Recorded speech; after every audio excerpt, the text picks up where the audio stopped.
This is Dr. Karen Hoffman. Today I'm going to tell you about Tract, a revolutionary tool to treat nasal obstruction. 20 million people suffer from nasal airway obstruction. They often have a stuffy or congested nose, frequently breathe through their mouth, and often have facial pressure or tenderness.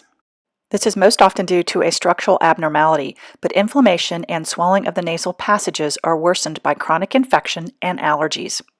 The most common causes of nasal obstruction include a deviated septum and inferior turbinate hypertrophy, or enlarged turbinates. A deviated septum occurs when the cartilage and bony wall between the nostrils is not in the middle, and it blocks the nasal passage. Turbinates are ridges of bone and soft tissue inside the nose that limit airflow when they are enlarged. Tract is the first ever balloon device approved by the FDA to treat nasal obstruction by realigning the septum and outfracturing the inferior turbinates. This is the view of the left side of the nose before treatment with Tract. Here is the inferior turbinate on the outside of the nose, and the septum towards the middle. The septum should be straight like this blue line, but in this case it is deviated and follows the orange curve.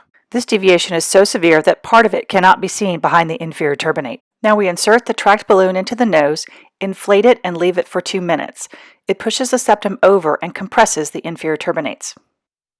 This is the view after dilation. The biggest difference is that in the left side preoperative picture, the septum is deviated, but on the right side post-op picture, the septum has been moved all the way over towards the middle of the nose. The second thing that you notice is that the inferior turbinate has been compressed to the side along the entire length, not only in the front but also in the back, as highlighted in blue.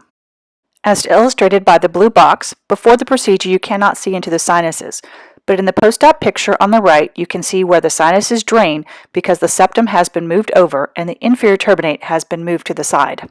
The septum and inferior turbinate stay in their new positions, as you can see by the picture on the right taken 7 weeks after the procedure. Use of the Tract balloon allows for correction of a deviated septum and inferior turbinate hypertrophy in the office under local anesthesia.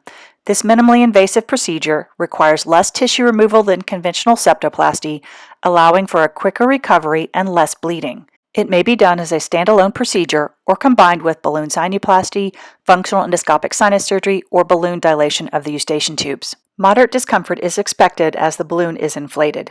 Bleeding is typically mild both during the procedure and for up to several hours after the procedure.